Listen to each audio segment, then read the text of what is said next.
A an education में आपका हार्दिक स्वागत है। मैं छोटे बाबू आपका हार्दिक स्वागत करता हूं।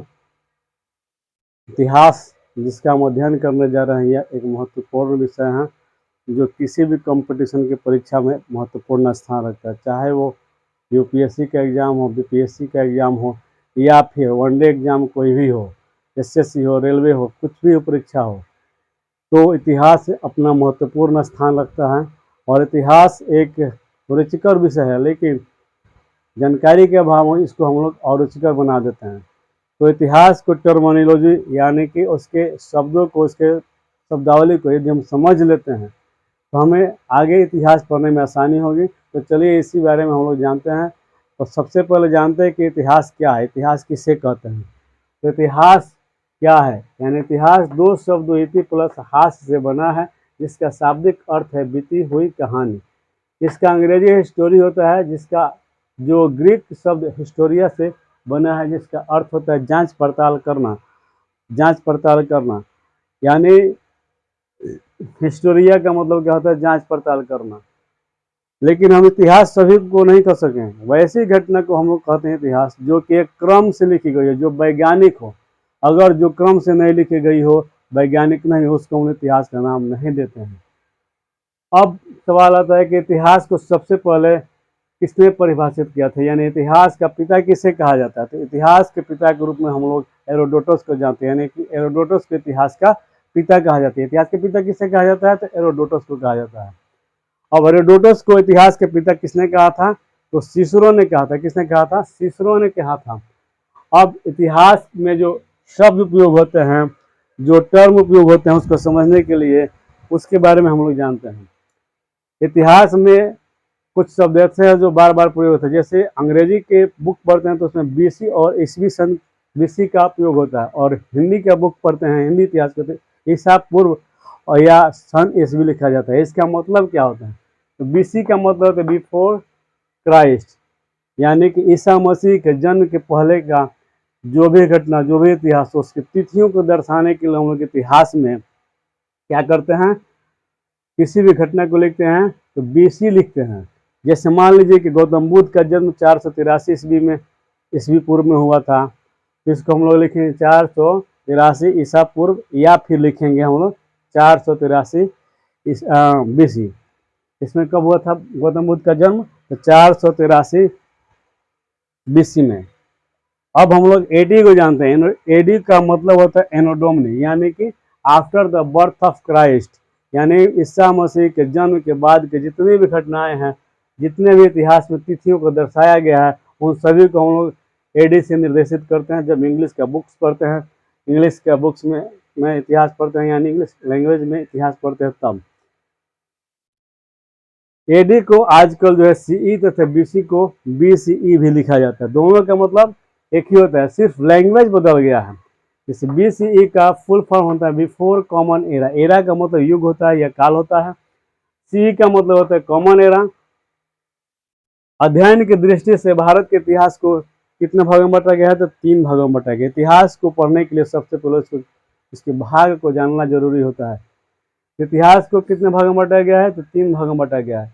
पहला है प्रागैतिहासिक काल या पाषाण काल, दूसरा है आद्य ऐतिहासिक काल, तीसरा है ऐतिहासिक काल। अब चलिए जानते हैं पहले प्रागैतिहासिक काल के बारे में कि प्रागैतिहासिक काल क्या होता है, या प्रागैतिहासिक काल को कितने भागों में क्या होता है। तो प्रागैतिहासिक काल, ये पाषाण काल का मतलब होता है पत्थरों वाला युग, यानी पाषाण का मतलब क्या होता है, पत्थर। जिस जमाने में या जिस जमाने के जानकारी या जिस युग की जानकारी हमारे पत्थरों के अवशेष से प्राप्त होती है, यानी पत्थरों के साक्ष्य से प्राप्त होती है, उस काल के इतिहास को हम लोग पाषाण काल कहते हैं या प्रागैतिहासिक काल कहते हैं। अब जानते हैं कि प्रागैतिहासिक काल या पाषाण काल को कितने भागों में बांटा गया है, तो उसको भी 3 भागों में बांटा गया है। कितने भागों में बांटा गया है, 3 भागों में। पूरा पाषाण काल, दूसरा है मध्य पाषाण काल, तीसरा है नव पाषाण काल। अब हम जानते हैं कि पूरा पाषाण काल क्या होता है, तो अज्ञात से, यानी जब से पृथ्वी पर मानव रहता है तब से लेकर के 8000 बीसी तक के इतिहास को हम लोग पूरा पाषाण काल कहते हैं। उसके बाद मध्य पाषाण काल 8000 बीसी से 4000 बीसी तक के काल को हम लोग मध्य पाषाण काल के नाम से जानते हैं। उसी तरह 4000 से लेकर के 2500 तक बीसी तक के इतिहास को हम लोग नव पाषाण काल के नाम से जानते हैं। अब आद्य ऐतिहासिक काल को भी दो भागों में बांटा गया। कितने भाग बांटे गए हैं? आद्य ऐतिहासिक काल को भी दो भागों में बांटा गया। कौन कौन? तो सिंधु घाटी सभ्यता और वैदिक सभ्यता। सिंधु घाटी सभ्यता का काल कब से कब तक माना जाता है? तो सिंधु घाटी सभ्यता का काल माना जाता है आपका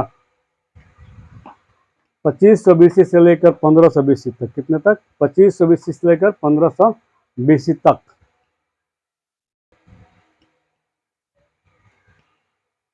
तो आद्य ऐतिहासिक काल को कितना भाग में बांटा गया? तो इसको भी दो भागों में बांटा गया। कौन कौन? सिंधु घाटी सभ्यता एवं वैदिक सभ्यता। सिंधु घाटी सभ्यता का काल कब से कब तक रहा है? तो इसका 2500 बीसी से लेकर के 1500 बीसी तक इसका रहा है। वैदिक सभ्यता की बात माने तो ये 1500 से लेकर के 600 बीसी तक इसका काल माना जाता है। और सिंधु घाटी सभ्यता का तो कोई विभाजन नहीं है, लेकिन वैदिक सभ्यता का भी विभाजन है। इसको भी दो भागों में बांटा गया। कितने भागों में? दो भागों में बांटा गया। पहला पूर्व वैदिक काल या ऋग्वैदिक काल। ऋग्वैदिक काल उस काल को कहते हैं जिसमें ऋग्वेद की रचना हुई थी। इसका समय पीरियड माना जाता है 1500 बीसी से लेकर 1000 बीसी तक। यानी 1500 से लेकर 1000 बीसी तक के इतिहास को हम लोग किस में रखते हैं? ऋग्वैदिक काल में रखते हैं।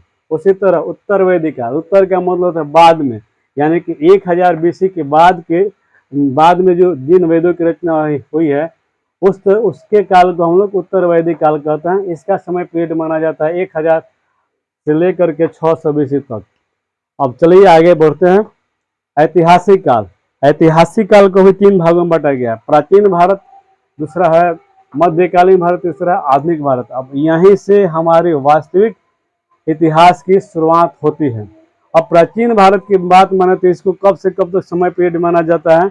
इसको माना जाता है 600 बीसी से लेकर 712 एडी तक के काल को हम लोग कहते हैं प्राचीन भारत। या इनके बीच जितनी भी घटनाएं हुई हैं और उनके बारे में इतिहास लिखा गया है उनको हम लोग प्राचीन भारत के अंतर्गत पढ़ते हैं। उसी तरह मध्यकालीन भारत जो है इसका समय पीरियड है 712 एडी से लेकर 1707 ईस्वी तक। यानी कि 712 से लेकर के 1707 मतलब कि औरंगजेब की मृत्यु तक के समय पीरियड को जो देखा जाता है उन सभी के काल को हम लोग मध्यकालीन भारत के नाम से जानते हैं। यानी मध्यकालीन भारत के इतिहास में पढ़ते हैं उस समय की घटनाओं को। उसी तरह आधुनिक भारत के इतिहास में हम लोग 1707 से लेकर 1947 तक की जितनी भी घटनाएं हुई हैं उसके इतिहास को हम लोग आधुनिक भारत के तहत पढ़ते हैं।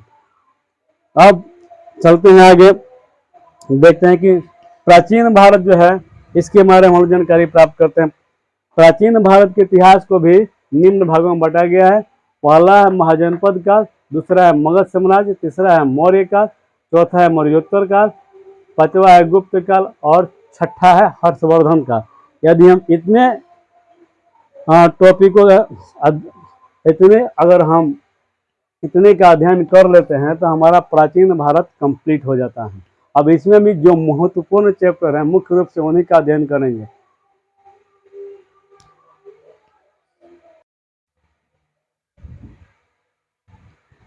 तो चलिए जानते हैं प्राचीन भारत के इतिहास का कितने भाग में बांटा गया है और उसके समय पीरियड क्या रहे हैं। तो पहला है महाजनपद काल। ये 6वीं शताब्दी से लेकर ईस्वी पूर्व तक के काल को हम लोग महाजनपद के तहत पढ़ते हैं। उसके बाद आता है मगध साम्राज्य। इसका समय पीरियड है 600 ईस्वी पूर्व से लेकर 300 ईस्वी पूर्व तक। उसके बाद आपका आता है मौर्य काल जो 323 ईस्वी पूर्व से शुरू होकर के 184 ईस्वी पूर्व तक में समाप्त होता है। उसके बाद आपके मौर्योत्तर काल होता है, माने मौर्यों के बाद का समय जो शुरुआत होता है वो 184 ईस्वी से शुरू होकर के 313 ईस्वी तक में समाप्त हो जाता है। यानी कि 184 में किसका पुष्यमित्र शुंग काल का से लेकर के 313 ईस्वी तक। उसके बाद आता है गुप्त काल, यानी 319 ईस्वी से लेकर 550 ईस्वी तक के काल को हम लोग गुप्त काल के तहत रखते हैं। उसके बाद सबसे अंत में यानी आता है हर्षवर्धन काल। इसका समय पीरियड है 606 ईस्वी से लेकर 647 ईस्वी तक। इसका समय पीरियड बहुत कम रहा है और इसी के बाद आपके प्राचीन भारत की समाप्ति हो जाती है। उसके बाद हम लोग 7वीं शताब्दी में प्रवेश करते हैं, जिसको हम लोग मध्यकालीन भारत के नाम से जानते हैं। यानी 7वीं शताब्दी के अंत तक इसको यहाँ छोड़ देते हैं। अब हम लोग जैसे ही मध्यकालीन भारत में प्रवेश करते हैं तो इसको भी दो भागों में बांटा गया, पूर्व मध्यकाल और दूसरा उत्तर मध्यकाल। पूर्व मध्यकाल को हम लोग कब से कब तक समय पीरियड मानते हैं? तो 8वीं शताब्दी से लेकर 12वीं शताब्दी तक के काल को हम लोग क्या मानते हैं? पूर्व मध्यकाल। उत्तर मध्यकाल में हम लोग 12वीं शताब्दी से लेकर 18वीं शताब्दी तक के काल को रखते हैं। बात करें कि पूर्व मध्यकाल कब से कब तक माना जाता है, तो इसको तो हम बता दिए। उसके बाद इसके कौन कौन से क्षेत्र रहे, किस राजवंशों का उसमें अध्ययन किया जाता है, उसको भी 3 भागों में बांटा गया। जैसे उत्तर भारत में हम लोग अध्ययन करते हैं राजपूत काल, पाल काल, गुर्जर प्रतिहार के बारे में। उसके बाद दूसरा दक्कन आता है, जिसमें चालुक्य, पल्लव और राष्ट्रकूट के बारे में जानकारी प्राप्त करते हैं। तीसरा आता है दक्षिण भारत में हम लोग चेर, पांड्य, चोल एवं शाही चोल के बारे में अध्ययन प्राप्त करते हैं। उसी तरह 12वीं शताब्दी से 18वीं शताब्दी तक के काल में हम लोग उत्तर भारत में दिल्ली सल्तनत, चौहान वंश एवं मुगल काल का अध्ययन करते हैं। उसी तरह दक्कन में आते हैं तो विजयनगर एवं बहमनी का अध्ययन करते हैं। दक्षिण भारत में बात करें तो चेर, देवगिरी के यादव, वारंगल के काकतीय एवं द्वार समुद्र के होयसल वंश का अध्ययन करते हैं। अब बात करें कि पुरातत्विक भारतीय पुरातत्व के जनक कौन थे? भारतीय पुरातत्व के जनक कौन थे? तो भारतीय पुरातत्व के जनक आपके विलियम जोन्स थे, जो कि पुरातत्व विभाग का स्थापना किए थे। और उसकी स्थापना उन्होंने 1784 ईस्वी में की है, जो कि वर्तमान रूप में अभी जो है 1814 ईस्वी से लेकर 1814 ईस्वी में वर्तमान रूप में कनिंघम ने इसका वर्तमान रूप दिया था, जो कि अभी भी है।